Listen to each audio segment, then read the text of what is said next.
पुराने शहर में 12% तहफ़्फ़ुज़ात की बेदारी मुहिम। कांग्रेस पार्टी की जानिब से चार मीनार के पास कांग्रेस पार्टी के रुकन असम्बली और अक़लियती कायदीन ने दस्तखती मुहिम में हिस्सा लिया।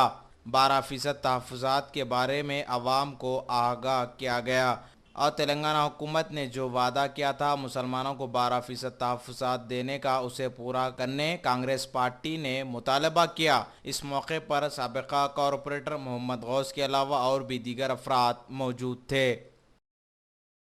ये 12% रिजर्वेशन आता है तो वो रिजर्वेशन के अंदर बैठेंगे।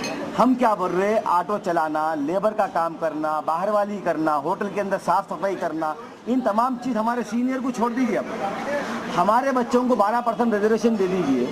12% रिजर्वेशन देने से हमारे बच्चे पढ़ लिख के डॉक्टर्स, इंजीनियर, सारे चीज़ें बनेंगे, मतलब इंजीनियर बनेंगे। तो अगर हमको उसका फ़ायदा होगा 10 साल के अंदर 4% रिजर्वेशन के वास्ते 10 साल के अंदर जो 10 लाख अफराद ख़ानदान को माइनॉरिटीज़ के फ़ायदा हुआ।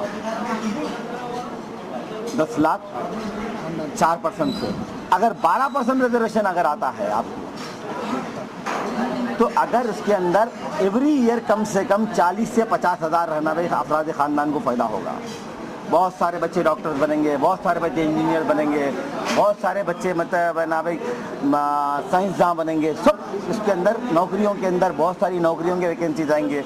होमगार्ड है, एसआईस है, सारे जितने डॉक्टर्स के अंदर है, हॉस्पिटल के अंदर है, हर जगह के ऊपर है ना आपके बच्चों को नौकरियां, जॉब्स आएंगे इन 12% रिजर्वेशन।